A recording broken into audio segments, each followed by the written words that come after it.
ഏഷ്യയിലെ തന്നെ ഏറ്റവും വലിയ ഓട്ടോമൊബൈൽസ് നമ്മുടെ കേരളത്തിലെ പുതുക്കണ്ടത്തിലാണ് ഉള്ളതെന്ന് നിങ്ങൾക്ക് എത്ര പേർക്കറിയാം? ഇത് പുതുക്കണ്ടം, ആധുനിക എഞ്ചിനീയറിംഗ് തോറ്റു പോകുന്ന ഒരിടം. 10 നിലകളുടെ ഉയരമുള്ള ഏകദേശം 100 അടി ചതുപ്പുകളിലൂടെ പായുന്ന ഈ രഥങ്ങൾക്ക് പ്രത്യേക എഞ്ചിനീയറിംഗ് ബ്ലൂ പ്രിന്റുകൾ ഒന്നുമില്ലെന്ന് നിങ്ങൾക്കറിയാമോ? ആ ദൂരെ കാണുന്ന വെള്ളക്കെട്ടിലൂടെ ഈ വാഹനം പായാൻ പോവുകയാണ്.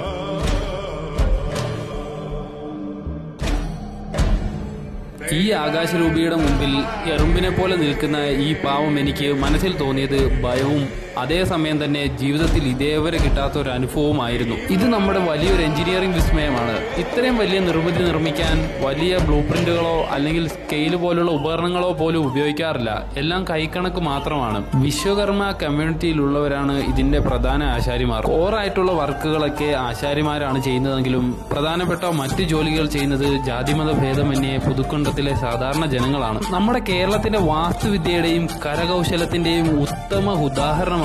ഇതൊക്കെ നിർമ്മിക്കുന്ന നമുക്ക് ഏത് എലോൺ മസ്കിനെയാണ് കടത്തിവെട്ടാൻ സാധിക്കാത്തതെന്ന് ഞാനൊന്ന് ചിന്തിച്ചുപോയി. നമ്മുടെ നാട്ടിൽ ശക്തമായിരുന്ന ബുദ്ധമത പാരമ്പര്യവും ഈ കെട്ടുകാഴ്ചകളും തമ്മിൽ നല്ല ബന്ധമുണ്ടെന്ന് ചരിത്രകാരന്മാർ നിരീക്ഷിക്കാറുണ്ട്.